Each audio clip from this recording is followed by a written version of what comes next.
नमस्कार श्रोते हो, दीपक रेगे कथाकथन चॅनलवर तुम्हा सगळ्यांचं मनापासून स्वागत. मित्रांनो, तुम्ही ऐकताय सोपान खोडे यांची आखाड बळी ही कादंबरी आणि आज भाग 8. रघूचं आता लग्नाचं वय झालं होतं. अंगापिंडानं तो चांगला भरला होता. त्याचं लग्न करणं गरजेचं होतं. घरात बाई माणसाची आवश्यकता होतीच. लक्ष्मी गेल्यापासून मरीबात स्वयंपाक करत होता. कधीकधी त्याला स्वयंपाकाचा कंटाळा यायचा. मग रघूनं मागून आणलेलं शिळं पाकं खाऊन ते भूक भागवायचे. पोटाचे असे हाल करून घेण्यापेक्षा रघूचं लग्न केलेलं बरं. उगाचच इथे तिथे फिरण्यापेक्षा आपल्या बहिणीची पोरगी सून म्हणून करून घ्यावी असा विचार करून मरीबा पारगावला बहिणीकडे आला होता. चहापाणी झाल्यावर त्यांनी सरळ मुद्द्यालाच हात घातला. बहिणीला त्याने विचारलं, औंदा तू पोरीचं लगीन करणार आहेस ना? अरे होय की, तीच धावपळ चालली. तुझ्या बघण्यात एखादा पोरगा असला तर सांग की. कशाला दुसरीकडे हिंडत बसती? घरचं सोडून उगाच पाळत्याच्या मागं लागायचं. अरे आपल्या नात्यात कुठं पोर आहेत? असं कुठं झालं वे? आता माझा पोरगा नाही का? मग हाय की, मी कुठं नाही म्हणती. मग अगं घरातल्या घरात आपलं सोयीर पण जुळवायचं सोडून तू उगा दुसऱ्याच्या पाया पडत बसली. तू रघूला पोरगी दिली तर पोरीचं कल्याणच होईन की. रघूला आता 4-5 गावातलं मदान मिळतंय. देवीची गाणी तर अशी झकास म्हणतो, रस्त्यानं जाणारा सुद्धा गाणं ऐकाय थांबतोय. आखाडात तर त्याला सगळीकडं बोलवतात. एक दिवस घरी नसतंय ते. जत्रा कारान गॅंदमाळ हे तर त्याच्याशिवाय होतच नाही. म्हणून मला वाटतंय तू रघूचा विचार करावा. रघूचा आणि सखूचा जोडा बी अक्षी फाईनाबाज दिसेल. मग काय म्हणती बोल, कवा येऊ सुपारी फोडायला सांग. भांडण झाल्यागत बहीण गप्पच होती. ती काही बोलत नव्हती. फुटक्या नळागत मरीबाचं तोंड चालू होतं. देण्या घेण्याचा काही विचार करू नको. मी काय तुला हुंडा बेंडा मागत नाही. फक्त लगीन करून दे. ज्याची त्याला मान तुका दे म्हणजे झालं. तुला काही जास्त खर्चात पडणार नाही. नाही तसा पैशा पाण्याचा प्रश्न नाही म्हणा. मग कसली अडचण आहे तुला? आता तुला स्पष्ट सांगायचं म्हणजे तुझं माझं रक्ताचं नातं आहे. पण तू हाय पोतराज. तुझा पोरगा बी हाय पोतराज. आता ते तर सगळ्या जगाला ठाव आहे की. मग तिथंच अडते ना घोडं. माझा नवरा तुझ्या पोराला पोरगी द्यायला तयार व्हायचा नाही का? माझा पोरगा काय आंधळा पांगळा आहे का नाटा बाटाचा आहे? अरे ते मला कळतंय. पण उगा वाडाची साल पिंपळाला कशाला लावतो तू? तुला काय म्हणायचं आहे मला काय कळलं नाही. आता ह्यात न कळण्यासारखं काय आहे?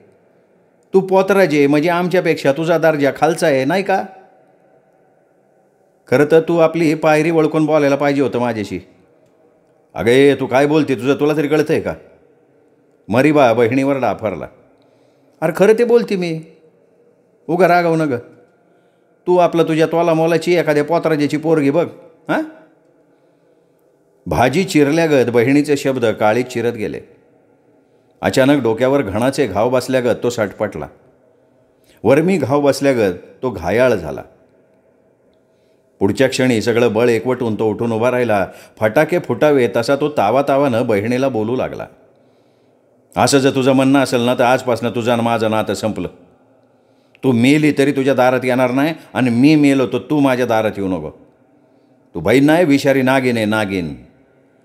असं म्हणून रागाच्या झिटीत तो घराच्या बाहेर पडला. रघूचं लग्न जमवण्यासाठी मरीबा पायाला चकार बांधल्यासारखा सारखा फिरत होता. आज हे गाव तर उद्या ते गाव. पण रघूच्या लग्नाचा योग काही जुळून येत नव्हता. पोरगा पोतराज आहे म्हटलं की पोरीचा बाप नाराज व्हायचा. विचार करून नंतर कळवतो म्हणायचा आणि नंतर काहीच कळवत नसायचा. तर काही जण तिरस्कारानं म्हणायचे, तसल्या दळग्याला पोरगी देण्यापेक्षा हिरीत ढकलून दिलेली बरी. तेव्हा मरीबा त्यांना म्हणायचा, अहो असं का म्हणताय तुम्ही? पोतराज काय माणूस नाही का? पोतराज नवरा मिळायला लय मोठं भाग्य लागतं. तेव्हा पाहुणा खवचटपणे उत्तर द्यायचा, तर काय, पायात चाळ बांधून डोंगानं वाकडं करत नाचणारा आणि दारोदार फिरून भीक मागणारा नवरा मिळाला म्हणून पोरीने आनंदानं उड्याच मारायला पाहिलं नाही का? ही अशी उत्तरं ऐकून मरीबाचा हिरमोड व्हायचा. पोरीच्या बापानं दिलेला नकार त्याच्या मनाला काळजाला सतत टोचत राहायचा. पोतराजांबद्दल एवढी तुच्छता आपल्याच समाजात आहे याची पहिल्यांदा त्याला जाणीव झाली होती. नकार मिळत होते, पण प्रयत्न चालू होते. शेवटी प्रयत्नांना यश आलं. राजेवाडीच्या किसन जाधवानं होकार दिला. किसनला 4 पोरी. आर्थिक परिस्थिती बेताची. आपली पोतराज परंपरा पुढे चालू राहावी यासाठी त्याला मुलगा पाहिजे होता. मरी आईला नवस करूनही ती त्याला पावली नव्हती. लागोपाठ 4 पोरीच झाल्या. त्यापैकी 3 पोरींची त्यांनी लग्न लावून दिली होती. त्यांनीच तो मेटाकुटीला आला होता. 4थी पोरगी रत्ना. वाण्या बामणाच्या पोरीगत गोरीब पान. पाटील सरपंचाच्या घरात सून म्हणून शोभल अशी. रत्नासारखीच ती देखणी. पण शिकलेली नव्हती, त्यामुळे शिकलेली पोरं तिला नाकारत होती. अडाणी पोरगं तिच्या रूपाला भाळायचं, पण त्याचे आईबाप नकार द्यायचे. अशी देखणी पोरगी पोराला बायको म्हणून आणायची म्हणजे कारण नसताना अंगाला खरूच करून घ्यायची. कामधंदा सोडून हिची राखण करत बसावं लागेल. हिच्या रूपानं गावातल्या धंदाणक्यांची पोरं बावचळणार, घराभोवती घिरट्या घालणार आणि उद्या नको ते घडलं तर हिच्या नांदण्याचं चांदणं होणार. पोराचा संसारीच कटणार. त्यापेक्षा ही पोरगी न केलेली बरी. तिचं रूप तिला लाखला. या अशा कारणांनी रत्नाचं लग्न रखडलं होतं. पोरीचं लग्न जमत नव्हतं म्हणून किसन वैतागला होता. त्यातच जेजुरीच्या बाजारात त्याची आणि मरीबाची भेट झाली. बोलता बोलता ओळख झाली. बोलण्यातून मरीबाचा पोरगा लग्नाचा आहे हे कळलं. मग त्यानं मरीबाला पोरगी बघायला या म्हणून आवाहन दिलं. किसनाच्या सांगण्यानुसार मरीबा, सावळा, तुळसा, पिराजी, रघु पोरगी बघायला राजेवाडीत आले होते. सगळे घराबाहेर ओट्यावर बसले होते. एकमेकांच्या ओळखी करून घेतल्या. कोणाचे पाहुणे कुठे आहेत हे विचारून घेतलं. पै पाहुण्यांचा धागादोरा एकमेकांशी जुळत होता, त्यामुळे लग्न ठरायला काही अडचण नव्हती. मध्येच किसनानं आत बघून आवाज दिला, अगं ये पोरीला पाठव ना चहा घेऊन. पुन्हा इकडच्या तिकडच्या गप्पा झाल्या. हवा पाण्यावर बोलून झालं. गावातल्या राजकारणावर बोलून झालं. वेड्या फुकून झाल्या. 2-2, 3-3 वेळा तंबाखूही थुंकून टाकली. पाहुणे हवालदिल झाले होते. जांभया द्यायला लागले होते. तरी पोरगी चहा घेऊन बाहेर येत नव्हती. रघु तर बायकोला बघायला अधीर झाला होता. पण तिला बाहेर यायला एवढा उशीर का होतोय हे कोणाला कळेना. किसना पुन्हा पुन्हा आवाज देत होता, अगं का उशीर लावलाय, पाठव की पोरीला. आतून पोरीची आई, वय वय आलीच की, एवढंच म्हणत होती. पण पोरगी काही बाहेर येत नव्हती. शेवटी वैतागून किसना ओरडला, अगं येते का नाही रत्ना बाहेर. आतनं रत्नाच्या आईचा आवाज आला, तुम्ही वाईट जरा हात येता का. आता काय झालं असं म्हणत किसना घरात गेला. हा बोल, काय म्हणते तू. नाही मी काय नाही म्हणत, तुमची लेक काय म्हणते ते ऐका की. काय म्हणते लेक. अगं सांग की तुला काय सांगायचे ते. रत्ना काही बोले ना. नुसती खाली बघून पायाच्या बोटानं माती टोकरत होती. अगं बोल की लवकर, बाहेर माणसं ताट काढल्यात. रत्ने रत्ने असे तोंडात मिठाचा खडा धरून बसू नको, लगीन तुला करायचे, धडाधडा बोल काय ते. रत्ना बोलता येत नसल्यासारखी गप्प. अगं बोल की, मगाशी कशी माझ्याजवळ चारा चारा चारा बोलत होती, आता काय झालं तुला. आई कावदारली. ए बरं, तिला नसेल सांगायचं तर तू सांग तिचं काय म्हणणं आहे, मला कळू तर दे ना. ती म्हणती मला पोतराज नवरा नकोय. का, त्याला काय किडं पाडलेत का, महारोग झाला आहे त्याला, लोळा पांगला आहे का, नाटा बाटाच आहे, काय झालं सांग की. अहो तिच्या मनात नाही तर कशाला उगाच. ए तुझा पागळ्यागत बोलणं बंद करा. हिला कुठनं तालेवर नवरा आणायचा. आपल्या जातीतली शिकल्या सवरलेली कशी सरडेवाने आकडत्यात बघितलंय की आपण. अहो मला पटतंय ते. पटतंय तर ग बस.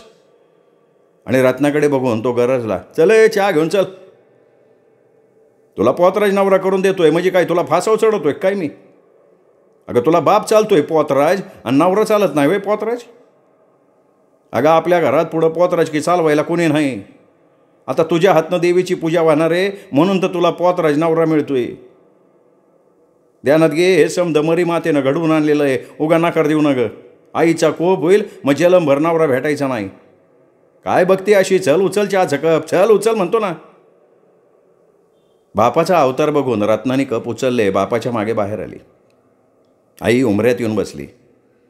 रत्नानं पाहुण्यांना चहा दिला आणि घरात जाण्यासाठी मागे वळली तसा किसना जरबेच्या आवाजात तिला म्हणाला, बस तिथं खाली. बापाच्या आज्ञेनुसार रत्ना खाली बसली. सावळा, तुळसा, पिराजी पुन्हा पुन्हा रत्नाकडे बघत होते. रघुसुद्धा चोरट्या नजरेनं तिच्याकडे बघत होता. चहा पिऊन झाल्यावर किसना पाहुण्यांना म्हणाला, पोरीला काही विचारायचं असेल तर विचारून घ्या. नाही, काय विचारणार काय आता, मरीबा सहजपणे बोलला. नाही नाही, तसं नाही, पोरीला बोलता येते का नाही ते बघा, विचारा काहीतरी. विचार तू सावळा, मरीबा सावळाकडे बघत बोलला. आता मी काय विचारणार, तुला काय विचारायचं का रघु?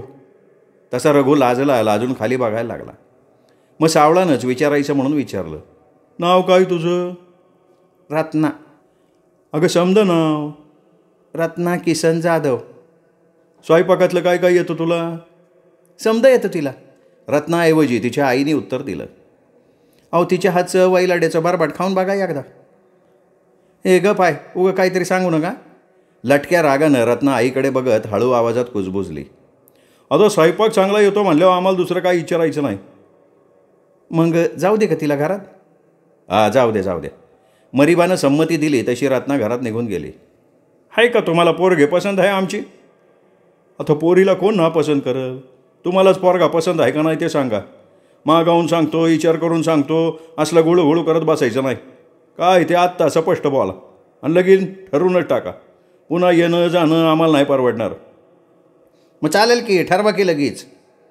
पोरगा पसंत आहे ना, आता म्हणून तर ठरवा म्हणतोय ना. बोल मरीबा, देण्या घेण्याचं काय आत्ताच बोल. बघा, देण्या घेण्याचं काय बोलू नका. मी आत्तापर्यंत 3 पोरींची लग्न केलेत. आता माझ्याकडं फुटका पैसा बी नाही. लगीन तुम्हाला करून घ्यायला लागन. मी फक्त पोरगी आणि नारळ देईन. वय म्हणा नाही तर नाही म्हणा. तुमच्या आईपतीनं लगीन कुठं बी करा, मांडवात करा नाही तर देवळात करा. माझं काय म्हणणं नाही त्याच्यावर. तुम्ही अशी पड घाल्यो, आम्ही काय बोलणार? बघा, खरं आहे ते मी सांगितलं, आता तुम्ही बोला. होय नाही करता करता मरीबानं होकार दिला. रघुचं लग्न ठरलं. बसल्या बैठकीत लगेच सुपारी फोडली आणि मग जास्त वेळ न घालवता मरीबानं लगेचचा मुहूर्तही धरला.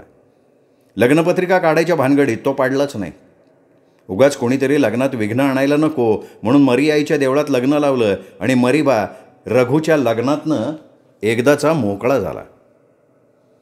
रघुचं लग्न होऊन 6-7 महिने झाले.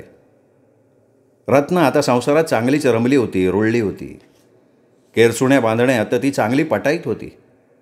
तिच्या कामावर मरीबा तर भलता खुश होता. तिने तयार केलेल्या नक्षीदार केरसुण्या हातोहात खापायच्या. इतरांपेक्षा 4 पैसे जास्त मिळायचे.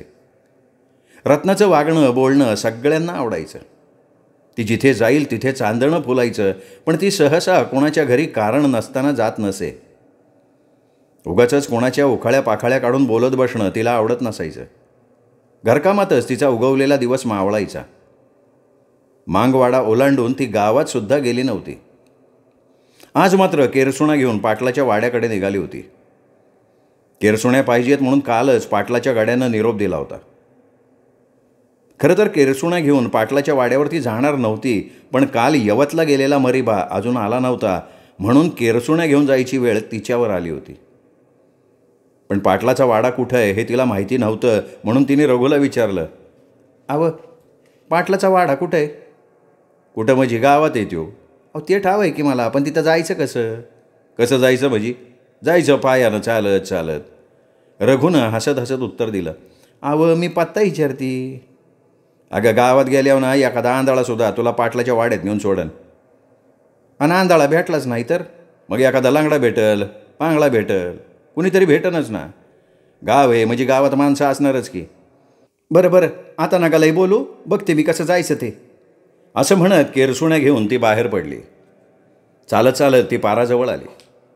समोरून येणाऱ्या म्हाताऱ्याला तिने विचारलं, पाटलाचा वाडा कुठे आहे व? चालता चालता म्हातारा थांबला. कपाळावर आडवा हात धरून तो तिच्याकडे बघायला लागला. अंग न्याहाळायला लागला. रत्ना मनातल्या मनात म्हणाली, काय बाया म्हातारा यो, स्वतःच्या पोरीकडं असाच बघत असन का यो? म्हातारा पत्ता सांगण्यापेक्षा तिला बघण्यातच रांगला होता. तिरस्कारानं त्याच्याकडे बघून ती पुढे चालायला लागली. पाराच्या पलीकडेच एक छोटंसं हॉटेल होतं. बाहेरच्या बाकड्यावर बरीच रिकामटेकडी पोरं बसली होती. येणाऱ्या जाणाऱ्या तरण्या पोरी न्याहाळायच्या, आचकट विचकट बोलायचं, मोठ्यानं हसायचं. हे काम ती पोरं नेकीनं पार पाडत होती. आत्ताही रत्नाला बघितल्याबरोबर त्यांच्या जिभेचा पट्टा सुरू झाला. कोणाची रे ही फाटाकडे? अरे हे राग्याचं सानांगे, राग्याचं. राग्या? राग्या म्हणजे तो पोतराज, तो हिजडा? हा ना, तोच की. आईला त्या फलक्याला असले फाकडो मिळाली, याला बारा तो पसंत पाडला. अरे तो नवरा नावाला असन, हिचा कोणीतरी दुसरा यार असन. काळजावर चापकानं फटकारे बसावे तसं ते बोलणं तिच्या जिव्हारी लागलं. मस्तकात राग उसळला होता, पण मनावर संयम ठेवून मागे न बघता ती पुढे चालायला लागली. रस्त्याच्या कडेला सार्वजनिक नळावर बायका पाणी भरत होत्या. ती तिथे थांबली आणि पाणी भरणाऱ्या बायकांना पाटलाच्या वाड्याचा पत्ता विचारला. त्यातल्या एकीनं तिच्याकडे वळून बघितलं. पत्ता सांगण्याऐवजी तिलाच प्रश्न विचारला. का गं बाया, पाटलाकडं कशाला चालली? पाटलाकडं नाही, पाटलीन बाईंच्याकडं केरसुने द्यायला चालली. जा बाया जा, कशासाठी बी जा, आम्हाला काय करायचंय? असं अस्पष्टपणे ती बाई तोंडात बडबडली आणि पाटलाच्या वाड्याकडे कसं जायचं ते तिला सांगितलं. रत्ना पाटलाच्या वाड्यात आली. इकडे तिकडे बघत आवाज दिला. अरे कोणी आहे का वाड्यात? दारात उभ्या राहिलेल्या संग्रामनं तिच्याकडे बघत विचारलं. काय, कोण पाहिजे? आवाजाच्या दिशेने तिने बघितलं तसे संग्रामचे डोळे लाकाकले. तो तिच्याकडे बघायला लागला. ती चपापली. छातीवरचा न ढळलेला पदर नीटनेटका केला आणि खाली बघून तिने विचारलं. ह्या केरसुन्या कुठं ठेवू? कुणी सांगितल्या होत्या? काल तुमचा गडी आलता. बरं बरं, ठेव तिथं ठेव. तिने भिंतीच्या कडेला केरसुण्या ठेवल्या आणि जाण्यासाठी ती वळली. तेवढ्यात संग्राम दारातनं बाहेर येत म्हणाला. तुला काय ओळखलं नाही ग मी? कोणाची तू? म्या रघु पोतराजाची बायको आहे. आ, रागेची बायको? एवढी देखणी? डोळे विस्फारून तो तिच्याकडे बघत राहिला. कधी लगीन झालंय तुमचं? झालं की 6 महिनं. त्याच्या आईला 6 महिनं झालं गावात येऊन, तरी आपल्याला माहितीच नाही होय. तिने जाण्यासाठी पाय उचलला. अगं थांब की, पैसे घेऊन जा. नाही, नंतर दे की त्यांच्याजवळ. नंतर कशाला, आताच घेऊन जा. संग्राम तिच्या जवळ आला. तिच्या अंगावरनं नजर फिरवत म्हणाला. किती पैसे द्यायचे ग? 50 रुपये. खाली बघत पायाच्या नखानं माती टोकरत ती म्हणाली. अगं वर बघ की, मी काय खातोय होय तुला? असं म्हणत त्यांनी तिच्या हातावर 100ची नोट ठेवली. 50 रुपये परत द्यायला माझ्याकडं नाहीत आत्ता. नसू दे, मी कुठं परत मागतोय. जा घेऊन जा. तिरक्या नजरेनं बघत गालातल्या गालात हसत संग्रामनं अंदाज घेतला. बरं, सुट्ट करून ते घेऊन येते. त्या बावळ्याला कशाला पाठवती? यायचं असेल तर तू ये, नाहीतर राहून दे. त्याच्या बोलण्याला होकार नकार न देता ती जाण्यासाठी पाठमोरी झाली. तसा पाठीमागनं संग्रामनं आवाज आला. नाव नाही सांगितलं? रत्ना. मागं न बघता तिने उत्तर दिलं. ती चालायला लागली. माझं नाव नाही विचारलं? संग्राम. संग्राम दादा म्हणतात मला. त्याचं ते बोलणं ऐकायला ती थांबलीच नाही. ती पटकन वाड्याबाहेर पडली, पण त्याची नजर आपला पाठलाग करतीये असं तिला घरी येईपर्यंत वाटत होतं.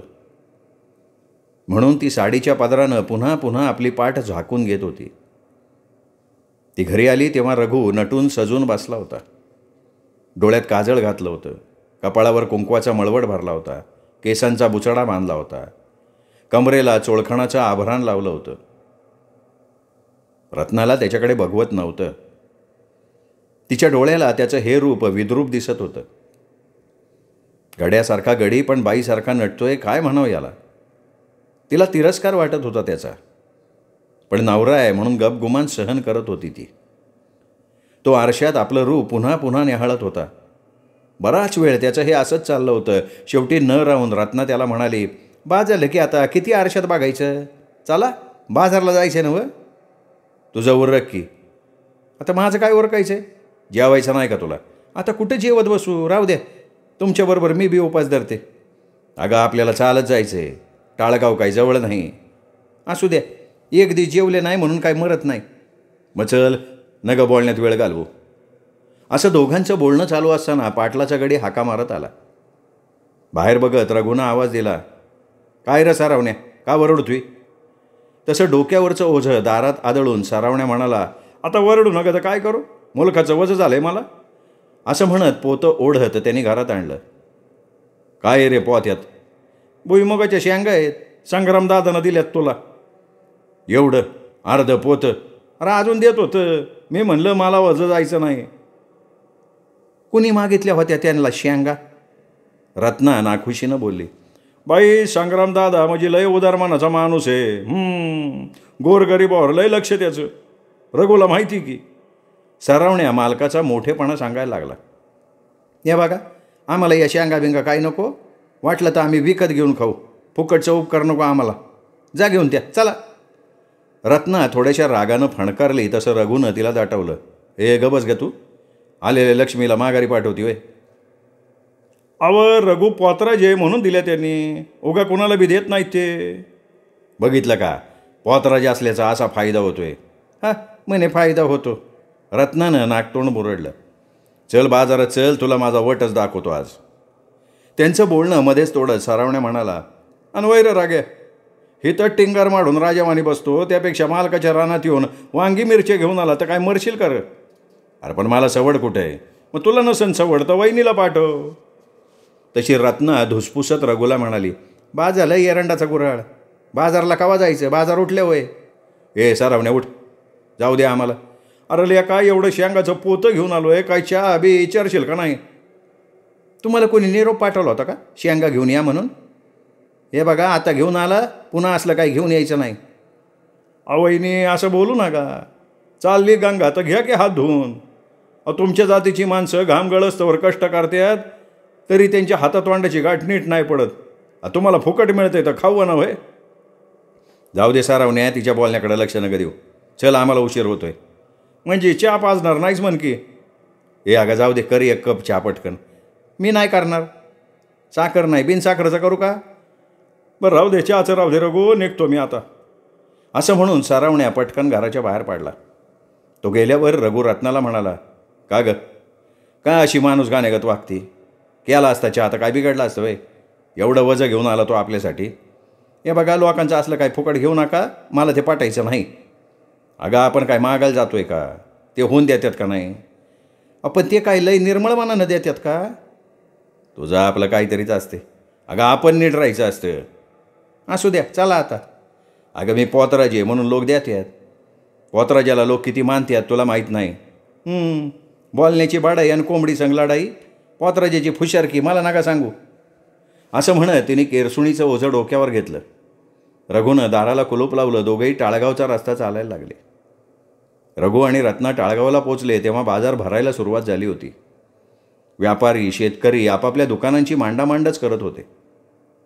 लिंबाच्या झाडाखाली डोक्यावरचं केरसुणीचं ओझं टाकून खाली बसत रत्ना म्हणाली, ही तर कुठं पाणी मिळेल का? लय कोरड पडली बघ घाशाला. चल की तिकडं टपर येऊ, तुला चहाच पाचतो. आणि ह्या केरसुण्या राहू दे, इथं कोण येते त्याला? जवळच माळवं घेऊन बसलेल्या बाईकडे बघत रघु म्हणाला, मावशीबाई जरा वाईस केरसुण्यावर लक्ष ठेवा, आम्ही आलो चहा पिऊन. दोघे चहाच्या टपरीवर आले. दुष्काळातनं आल्यागत रत्ना 2-3 ग्लास पाणी प्यायली. पाणी प्यायल्यावर तिला जरा बरं वाटलं. हलगीवर थाप मारून चहावाल्याला रघु म्हणाला, द्या की वाईस पोतराजाला चहा. यो बघ आला फुकटे, काम धंदा करायला नको, काय नको. चहावाला तिरस्कारानं बोलला, मी देवीचा माणूस आहे, अशी नावं का ठेवताय? आई मरी माता आदिशक्ती भावाने तुमचं कल्याण करेल. आमचं कल्याण झालंय, तुझंच भाऊ दे आता. बरं द्या चहा द्या, जाऊ द्या. अरे प्रत्येक बाजारी फुकट चहा द्यायला तू काय आमच्याकडे ठेवली कर? फुकट चहा मागायला लाज वाटायला पाहिजे तुला. तशी रत्ना त्याच्यावर तावदारली, ए बाबा कोणाची लाज काढतो रे? चहाचं पैसे घे, बोलतो कशाला जास्त? बाई तुम्ही कशाला मध्ये बोलताय? कशाला बोलताय म्हणजे? माझा नवरा आहे त्यो. हे ऐकून गिऱ्हाईकाला चहा द्यायचं सोडून चहावाला तिच्याकडं बघत राहिला. काय बघतो काय असं? काय बाई बघितली नाही का कधी? रत्नाच्या प्रश्नाचं उत्तर न देता कपाळाला हात लावून चहावाला स्वतःशी पुटपुटला, कमाल आहे गाड्या द्यावाची. मग काय करताय, चहा द्यात आहे का जाऊ? चहाचे 2 कप भरून रघु पुढे धरत चहावाला म्हणाला, एवढा वेळ देतो, पुण्यांदा मागायचा नाही. अरे पुण्याचा कशाला? आत्ताचं पण घे पैसे. असं म्हणून रत्नानं त्याच्यापुढे 10ची नोट धरली. अगं ठेव, काय लय पैसेवाली झाली का तू? असं म्हणून रघुनं तिला पैसे ठेवून द्यायला सांगितले. चहा पिऊन दोघंही लिंबाच्या झाडाखाली आले. बरं मी बाजार मागतो, तू बस केरसुण्या ऐकत. असं म्हणून एक म्हातारी मिरच्या विकायला बसली होती. तिच्या पुढे जाऊन रघु उभा राहिला. द्या पोतराजाला काहीतरी द्या. अरे अजून भवानी नाही झाली तवर आला का तू मागायला? ती म्हातारी रघुवर खेकसली. पोतराजाला नाही मानायचं नसतं. आता काही इकायची आधी तुला देऊ आहे? नाही ज्यानाची तर मानाची तरी. तिचं पुढचं बोलणं ऐकायला रघु तिथे थांबलाच नाही. हे सगळं रत्ना लिंबाच्या झाडाखाली बसून बघत होती, ऐकत होती. कांदे विकणाऱ्या व्यापाऱ्यापुढे जाऊन रघुनं हलगी वाजवली तसा व्यापारी ताव धरला. अरे लय बनबन नको लावू, चल हो पुढं. आईला या हिजड्यांना कवा अक्कल यायची कोणाला ठाव. हे शब्द स्पष्टपणे रत्नाला ऐकू आले होते. तिला व्यापाऱ्यापेक्षा रघुची भयंकर चीड आली. कशासाठी हा अपमान सहन करायचा? का म्हणून मदान मागायचं? आणि लोक तरी फुकट का म्हणून देतील? हातपाय धड असताना भीक तरी का मागावी? कितीतरी वेळ ती ह्या प्रश्नामध्ये गुरफटली होती. तिने समोर बघितलं तर एका दारुड्यापुढे हलगी वाजवत रघु नाचत होता. देवीचं गाणं म्हणत होता. दारुडा त्याच्याबरोबर नाचत होता आणि ती मजा बघायला त्यांच्या भोवती बघ्यांची गर्दी झाली होती. थोड्या वेळानं रघु नाचायचा थांबला. दारुड्यांनी पुन्हा पैसे दिले. रघुला पुन्हा नाचायला लावलं. दारुड्या चांगला रंगात आला होता. बघणारे मजेनं हसत टाळ्या वाजवत त्यांना प्रोत्साहन देत होते. त्या प्रोत्साहनामुळे दारुड्या जास्त चेकाळत होता. हे असं बराच वेळ चाललं होतं. दारुड्या पैसे देत होता, रघु नाचत होता. नाचून नाचून रघु दमला तेव्हा तो दारुड्याला म्हणाला, नाही आता पैसे नका देऊ, आता नाचायला नाही जमणार मला. नाही जमणारच नाही, नाचायला पैसे नको. जमायचं नाही, नाचावं लागन. मागे पुढे झुलत दारुड्या त्याला म्हणत होता. एवढी लोक जमले, त्यांचा हिरमोड करतोय आणि तुला काय मी फोकाड नाचायला लावतोय का? चल पैसे घे, नाच चल. रघु पुन्हा नाचायला लागला. रघुला आज उपास होता. पोटात चहाच्या पाण्याशिवाय दुसरं काही नव्हतं. नाचून नाचून त्याला चक्कर यायला लागली. गुडघ्यावर हात ठेवून तो खाली बसला. तशी एक शिवी हासडून दारुड्या त्याला म्हणाला, ए भाड्या बसतो कशाला, चल ओट. मालक तुमच्या पाया पडतो मालक, नाचायला सांगू नका. मग कोणाला सांगू नाचायला? तुला नाचायचं नव्हतं तर माझ्या पैसे घेतले कशाला? दे पैसे परत दे म्हणतो ना. रघुनी त्याचे पैसे परत देऊन टाकले तरीही दारुड्या त्याला शिव्या देतच होता. काय झालं म्हणून रत्ना बघायला आली. माणसांच्या गर्दीतनं पुढे आली. बघते तर रघु दोन्ही हातानं डोकं धरून बसला होता. काय झालं व? काय नाही, जरा चक्कर आलेगत झाले. कशानं चक्कर येतील तुला बाळकाव? स्वांग करतोय रे. ए नीट बोला तू, शिव्या कोणाला देतो रे तू? रत्नानं दारुड्याला धमकावलं. या भाडव्याला देतो, पैसे देतो तरी नाचत नाही, हरामखोर. तोंड सांभाळून बोला, का ना खाली वाजवेल मी. रत्नाचा आवाज वाढला. अरे मी कोण आहे माहिती आहे का तुला? कोण मोठा बालिस्टर लागून गेला रे तू? असं आहे का? थांब माझा हिसकाच धावतो तुला. असं म्हणत दारुड्यानं तिथनं काढता पाय घेतला. चला उठा, तिकडं सावलीला बसा झाडाखाली. रघुच्या हाताला धरून तिने उठवलं. लिंबाच्या झाडाखाली आणलं. शेजारच्या टपरीवरनं चहा आणला, पाणी आणलं. रघुनं चूळ भरली. 2 घोट पाणी प्यायला. तोंडावरनं पाणी फिरवलं, थोडं चहा प्यायला. आता त्याला थोडीशी तरतरी आल्यासारखं वाटलं. आता कसं वाटतंय? बरं वाटतंय ना? रघुनं होकारार्थी मान हलवली. नाही तर पडा व्हायची तर. नाही नको, येतो मी बाजार मागून. राहू दे आता, जीवाला बरं नाही निघाले बाजार मागायला. बसा गप इथं. रघु गप्प बसला. थोडंसं खाल्लं तर तेवढा ताकवा येईल. आणू का भजी? अगं नको, उपास आहे मला, इसरली का तू? काय त्या उपासाचं कौतिक सांगताय हो? त्या उपासामुळं तर ही अवस्था झाली. हे बघ, आईच्या किरपेनं मला काय बी होणार नाही. बरं वाईस पाडा तिथं, विश्रांती घ्या. रघु लिंबाच्या झाडाखाली आडवा झाला आणि रत्ना केरसुण्या विकत बसली. आता दिवस उतरणीला लागला. निम्मा अर्धा बाजार उठला होता. रत्नाच्या 5-6 केरसुण्या शिल्लक राहिल्या होत्या. आता गिऱ्हाईक येईल याची खात्री नव्हती. बाजार करण्यापुरते पैसे जमा झाले होते. तिने रघुला केरसुणीजवळ बसवलं. ती बाजार करायला बाजारात घेतली आणि कांदा, वांगी, लसूण काय हवंय नकोय ते सगळं घेऊन आली.